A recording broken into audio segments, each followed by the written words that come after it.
Screencast, 45 seconds of slow goes. Reading. Also, a movie provides early 1990s statistics for a modern-day heist film. This text position is a pronoun gaming son of a bitch with all the this and here nonsense. Also, it can dramatically LA all over our eyeballs, as if that's a huge f***ing surprise. Drop a Switzerland or Guam here, and then I'll be shocked. I'm hesitant to begrudge anyone their stereotypical coffee and donuts, but I do find it hard to believe these guards aren't prohibited from stopping along any of their routes for snacks, even if the van is empty.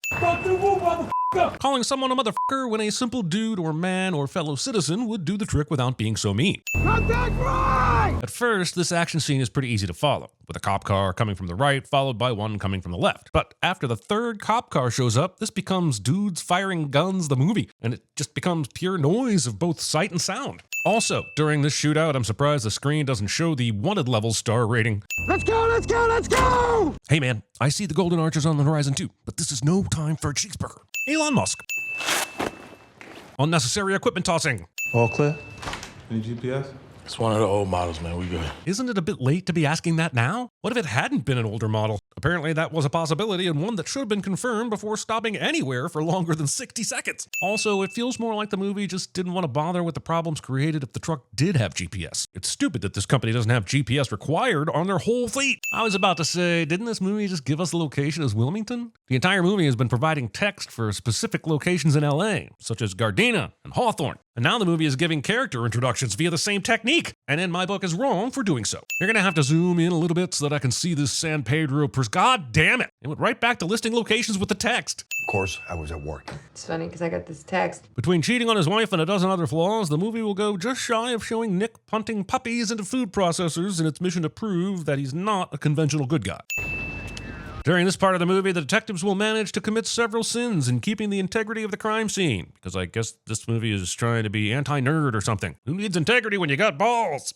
Donuts of the Dead. They stole a fucking empty armored truck. Stealing an empty truck is suspicious in and of itself, and a pretty big clue as to what the heisters are planning. So why not steal a truck with money in it so it looks less suspect? They didn't even need to spend the money. Hell, it's the same technique they'll use later in the movie to get the cash boxes and Federal Reserve paperwork. Pull out video surveillance and plate readers, do a Palantir run. Boss, you owe $5 to the nerd jar for saying Palantir. Where'd you pick that up? Nice suit.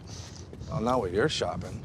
I can't afford it. No one will be seated as all the dicks are measured for all the competing law enforcement departments can't get along cliche sometime. Vegetarians, they eat milk. Someone should tell the vegetarians that if they're eating milk, they're not doing it right. Yet.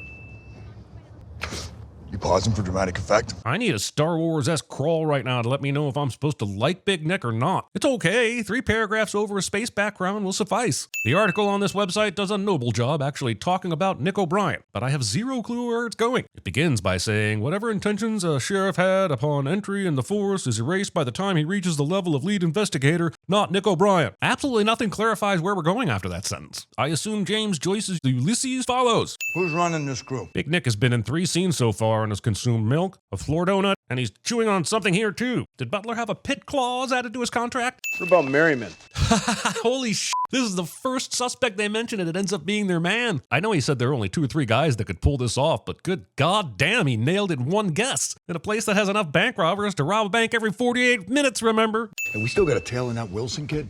Yeah. And when he was hanging out with Merriman? We'll find out that Donnie met Merriman after Merriman got out of jail. So how did Nick's team get this photo? Do they really have the resources to preemptively tail every bank robber when they get out of jail? They have no reason to be surveilling Merriman yet. I'd you. Flirty Harry. All right. Hey. What the This movie is like fascist porn. It's one of those movies where they've shown someone to be one of the bad guys, ergo the so-called good guys can do shit like this, even though they don't have the evidence we have. All right, when'd you meet him? What do I get out of this? He just choked you out and has spent the last 5 minutes explicitly explaining how they will beat you to death with their cop badges. Why is Donnie under the illusion that he has any bargaining power here? You're not the bad guys. We are. Spelling out something that has been made abundantly clear by the first half hour of this movie. Yeah, just got out of prison from what I could tell. You want any of your shit?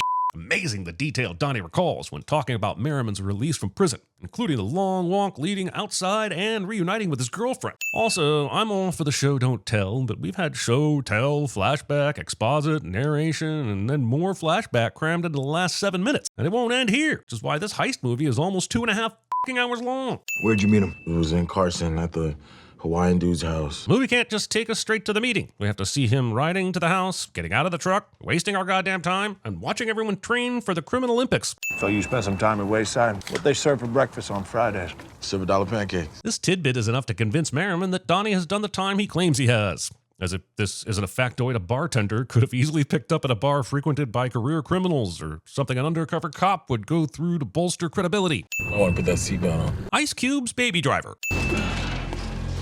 Money laundering. For this kind of thing, I hear that a hairdryer works best, and that microwaving money is a massive fire hazard. It's just what I heard. I've never done it, and the cops can't pin it on me. I like how the names of people on this form, Wells and Brink, are names we associate with armored truck companies like Wells, Don't Call Me Loomis Fargo, and Brinks. And I'm also going to send this because I have nothing else to do.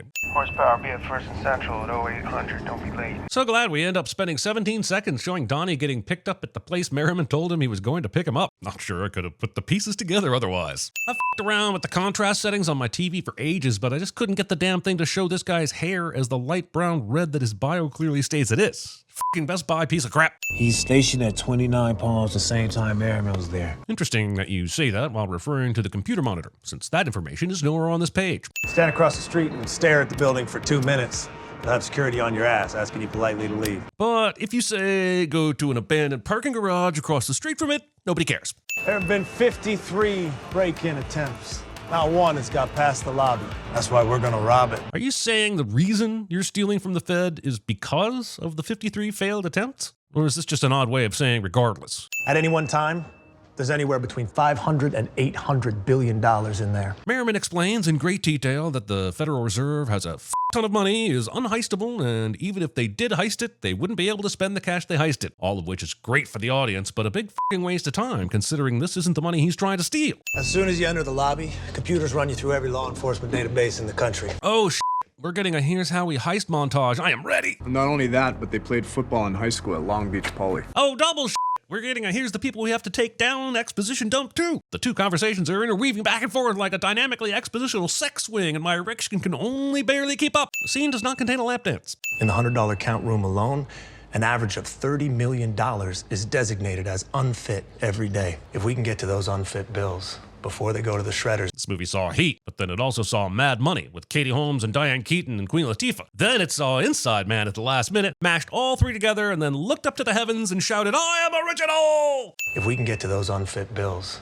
before they go to the shredders and get out clean. You got $30 million nobody's looking for. It's weird you finished his sentence in this new location, which is actually the old location where this scene began. Donnie picks up a job delivering Chinese food to employees in the Federal Reserve. But remember when Merriman said, access is severely restricted. Apparently that doesn't apply to f***ing fast food delivery. Why wouldn't the employees be made to come down and collect the food instead of allowing this unnecessary access? Also, how is Donnie making sure that he gets picked to deliver their order? I mean, someone must have been delivering this food before Donnie got the job for him to know it was an option, right? Finally, also, Merriman just said that everyone is scanned when they go through the door. So how is his criminal record not being immediately flagged along with his association with Merriman? Also, finally, gaining access through fast food delivery is another glaring example of how the place is case proof claim is utter bullshit.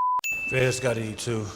Maybe it's part of his regular route. Fire this asshole immediately, Nick. Is he seriously suggesting that it's a fucking coincidence that the guy working with the most sophisticated bank robber in LA just happened to get a job delivering takeout to the Federal Reserve? A job that he just recently secured? No, they're casing the joint from the inside. Don't be silly, Nick. You must be in some other building. We've already clearly established that. Place is case proof. Oh, let me talk to you, bro. The is this? Bad Boys? Are we gonna see his daughter's prom date kill a bunch of people in the fourth Den of Thieves movie? Why are we spending time on this? Donnie, right? This scene feels like Nick saying, hey, Merriman, I'm on to you. And not only that, I've got someone on the inside, and you can't do a goddamn thing about it. But why? Isn't him not knowing so much better? Are we just gonna chalk this up to Nick being a drunken asshole? I ain't telling him shit. I don't know nothing anyway. But you know all of the shits. This is your plan. And Merriman knows it. This is only a secret to the audience. He knows about the Federal Reserve, the plan to take the unmarked money, and who's in the crew. Okay, maybe some of the specifics he's left to Merriman's crew, but he knows fucking plenty enough to screw them. And you know I'm the last person that'll this up. So this line will make sense when you find out he's the one who recruited Merriman and his team, but it doesn't really make sense as to why Merriman would still trust him. Merriman should be all the suspicious right now, considering Donnie approached him for this heist and is now clearly familiar with the cop heading up major crimes. With a lot of stuff in the air with the Fed heist, let's go check in on Nick and his divorce proceedings, which is exactly what I was hoping this heist film would do. I hit the 3-0. Nick is a dick, which is something the movie has shown without his self-inflicted personal struggles. He's like an angrier, more alcoholic Al Pacino in Heat, except in Heat, the personal struggles mattered. Fucking touch me. And if they ever come out with the director's cut of this movie, it's going to say in big bold letters, now with 25% more skippable content. By the way, Damn, I hate this New Columbo reboot. what happened to you? The answer is that he was most likely failed by our lack of care for veterans. The movie-based sin is that we never actually find out why he's turned to a life of heisting. What the was that? You spotted me at the gym? We're not gonna off you with this much heat, okay? It's weird that Nick seems to think the hardened criminals planning to heist the Federal Reserve are also somehow risk-averse. Oh, shit. It's like that big cafe scene in Heat. We finally got Gerard Butler and Pablo Schreiber in the same scene, like we've always wanted. Ever since Gerard Butler and Pablo's half-brother Leo were in movie 43 together, but in separate scenes, so we never got to see how awesome that pairing would be until now. This scene at the gun range tells us that the former Special Ops Marine can fire a gun faster and with greater accuracy than an alcoholic cop. Time well spent. Yeah, but not one of them is really in the X, which means Merriman is going to have a very difficult time pulling off that shoot the person in the heart and still live trick from Argyle. Strip clubs with no stripping. This proves my life's work, that 6 should also be afraid of 5. Pico Rivera Savings, Montebello Town Center. I did what you told me to. Please don't tell me that Nick believes that he slept with Merriman's girlfriend just by some crazy coincidence. Also, this whole Holly feeds bad info to Nick double, triple cross is so confusing. On the surface of it, Nick tracks down Holly, Merriman's girlfriend, to the strip club she works at so he can penis some info out of her. But Merriman knew this would happen and told Holly to give him bad intel. This means that somehow Merriman predicted that Nick would attempt to seduce Holly. Or he knew the strip club Nick frequented, got Holly a job there, and told her to seduce him. This makes sense considering she approaches him, but then why doesn't Nick question his incredible good luck? What part of LA and or character is Friday? Look, guys, I still don't like Nick, and I don't want him to succeed. Whoa, where'd that clock go? Did Merriman take that with him when he packed up his bags? He treat you right. Post-prom trip to Dairy Queen confirmed. Also, I'll remind you that I don't give a lonely f*** about the personal lives of these robbers. They shoehorned this father-daughter thing into the movie well after my f***'s given threshold. Shitty father looks at his kids on the playground through a chain-link fence cliche. Nick doesn't immediately arrest this teacher for not being hugely f***ing concerned about one of her kids talking to a strange man through the school fence. This movie thinks it's done a good job making you like Nick. Jock up. Tack up, brother. We now spend a lot of time watching cops and robbers put on gear and arming themselves, none of which makes the next scenes any more exciting or suspenseful. Taking this opportunity to practice your wicked sick mime routine. My favorite day of the year. I love Margarita Montebellos just as much as Taco Tuesdays, especially when a Montebello falls on winter solstice. We got nothing for the DA. They haven't committed a crime. We had to clear the bank, we take him down. Okay, it's not as juicy as a bank robbery, but you've got illegal firearms, the history of bank robbing, and I'm pretty sure conspiracy to commit a felony is a thing too. So I think you've got more than enough to fucking move on them. Isn't it more fucked up to let them take hostages rather than preemptively apprehend them? What are the chances that this cat waving thing is not only here in this bank, but also the Chinese restaurant where Donnie got the job? Go ahead and write this down. Merriman will now say roughly 70 words in about 30 seconds, containing lots of details that this poor bank manager couldn't possibly write down in the time given. Why didn't he just give him a fucking note? Any available units? We have a Bank 211 in progress. I understand that Merriman made the bank manager call 911 to give police details they wouldn't otherwise have. But isn't this the same thing that was going to happen when he tripped the silent alarm in the first place? Isn't this something a guy like Nick should have anticipated?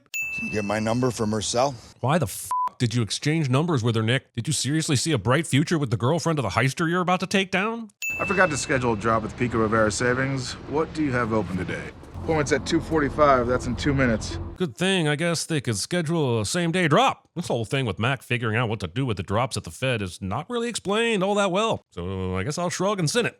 Pico Rivera. After being told the Fed will know everything about your criminal record after you walk through the front door, they curiously don't have the same facial recognition vetting process for the security guards who come through here directly where the money is. We don't know much about the IDs they used to get in here or this official paperwork other than they stole it. The movie isn't really interested in spelling out the finer details of the heist, and that's fine. But it absolutely comes off as a bit hand-wavy, and yeah, they've just got this stuff. It wasn't too hard. Just enjoy the heist and switch your brain off. Sir, if I could switch my brain off, I wouldn't be here sipping day-old iced tea on my third watch-through of a movie from 2018. Pico Rivera savings, 2.2. I guess you also have to hope the Fed didn't hear about the bank robbery at this location an hour ago, which would cause them to look harder at the security guards and who scheduled the drop in the first place. You guys are running a little bit late. Yeah, we ran into some traffic, so. This is potentially suspicious thing number 1 that should be investigated, but is ultimately ignored. So this camera doesn't do the facial recognition thing? Feels like this plan would be over before it started in a place like this. New guys. This is potentially suspicious thing number 2 that should be investigated, but is ultimately ignored. It's also curious to me that Merriman's crew was able to steal these money tubs that have serial numbers on them and that never pops up as a red flag when taken to the Fed. Silverback, this is horsepower, I'm in. Donnie gives the signal that he's in, but I don't know how he was able to distinguish what in means when he can't see shit from inside this box. Why is he giving the signal when Merriman is in a much better position to define when he's in? Also, why wait so long to give the signal to Bosco to trigger the brownout? What if the counters had started by counting the box hiding Donnie? They somehow knew the counters would start with the other box first. The movie doesn't mention it. I don't know why they wouldn't just trigger the brownout as soon as Merriman saw them enter the count room. Gotta shut down. Pull them out of the count rooms. So during a brownout, they clear all the counters out of there, but the guards are okay to be left behind? Why don't they get cleared out too? They just called for the Chinese. Hurry it up. Wow, I got one of those super fancy EM pulse machines that completely ignores the electricity that radios use to radio. Fortunately, the money that's ready for shredding doesn't have a lock or anything stopping a stray hand from stealing it. Okay, some of the things I'm suggesting might sound like overkill, but these places are meant to be anti-heist minded, and they're dropping a lot of balls that I'm picking up based on Ocean's logic. Somehow, during the prep for this heist, Donnie didn't think he might need a proper screwdriver for the vent escape. I probably shouldn't be asking questions why this highly secure Fed building has an air conditioning duct with a man-sized opening in the count room, complete with man-sized travel vents. Am I tripping or was this full before? This is potentially suspicious thing number 75 that should be investigated but is ultimately ignored. Someone somehow drew a map of the ventilation system at the Federal Reserve on a bar napkin. You know, knowledge passed down from other adventurers who have crawled through these vents before. Donnie was apparently able to leave the Fed with the visitor pass on his practice delivery earlier in the movie. It's downright insane that when he left that day, he didn't have to check in with security and give it back. Donnie got this keycard ID early on in the movie when a Federal Reserve police officer left it at his bar. Massively convenient for the movie in many respects, especially since the guy apparently never came back for it and never reported it missing when he went to work on his next shift. Also, is this the understanding that Merriman had when he planned this heist? Donnie just happened to get this keycard after the plan to rob the Fed was hatched, so what would they have done without it? Sorry, guys. Let me see your drop confirmation again. For no other reason other than I've been told to build some tension for the end of this heist. Come here for a sec, buddy. Can't figure out if he's adjusting a phantom cap here or if he just bailed on scratching his head. I kind of hope it's the phantom cap thing because that's kind of a genius bit of physical acting or direction. Regardless, it hasn't been explicitly spelled out to me, so I have no choice but to sin it. Yeah, man, I don't have you signed in. What's your name? Well, man, I signed my name with a dude from the last shift, man. This is potentially suspicious thing number 93 that had to look. This one really fucking pisses me off because this is huge and easily verifiable. If this doesn't make you check the cameras, I don't know what the fuck ever would. Short of the literal O'Shea Jackson Jr. popping out of nowhere in a fast food uniform having not signed in.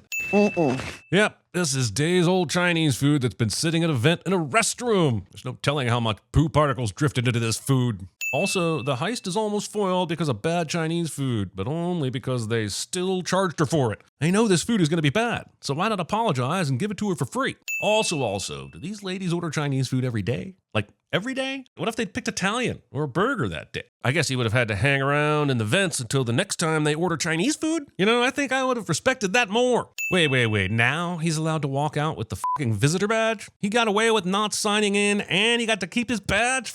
Me, the Federal Reserve should be getting robbed every week. Let's get this motherfucker. They hate Donnie for some reason, even though it was Nick who provided the intel about the Pico Rivera bank that was the red herring.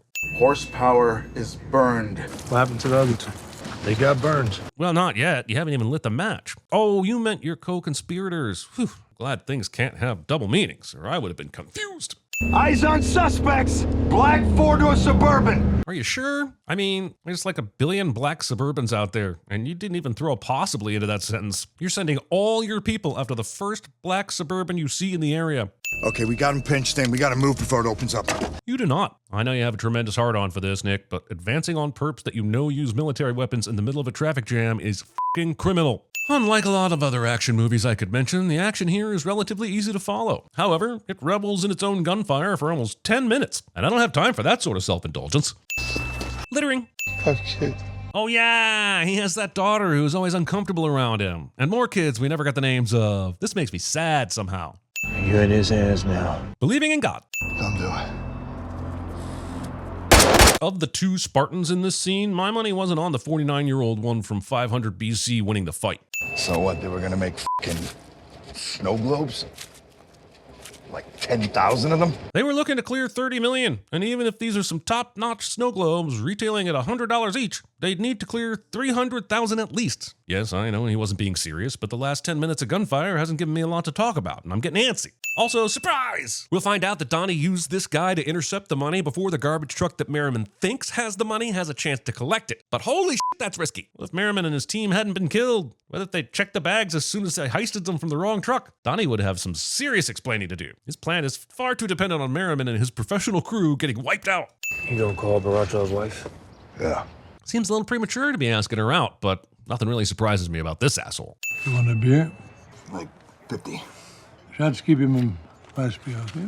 Yeah, whatever you can think of. We don't need to ask for what he wants. Just grab something, and that'll do. I think it's hilarious that Donnie was on a soccer team sponsored by this very bar that has a group photo that conveniently tells Nick everything he needs to know. I'm in complete control of my environment.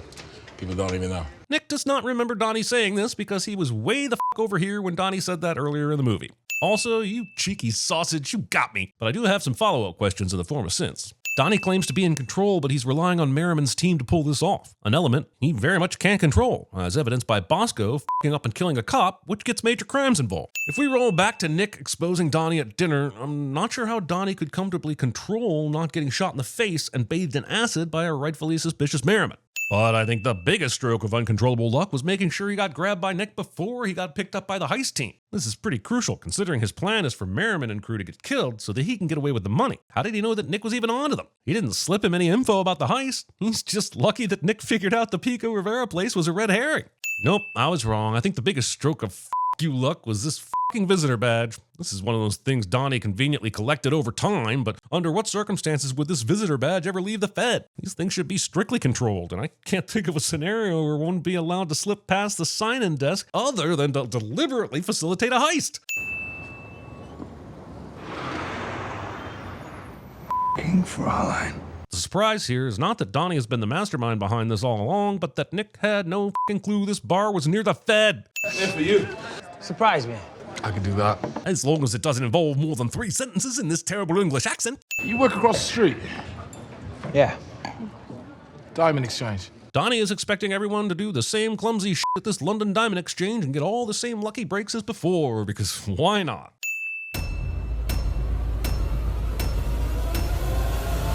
I think I feel something. It's really smooth, isn't it?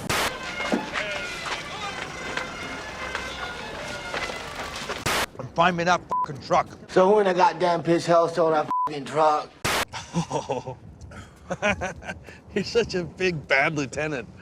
This is my lucky crack pipe. You don't have a lucky crack pipe? Do you know what this means? I'm a law-abiding citizen. I'm just a regular guy. Drive. Roads? Where we're going, we don't need roads. Pico, Kilalo, Vavis. Schlemiel, Schlemazel, Hasenbemp Incorporated. Good soup.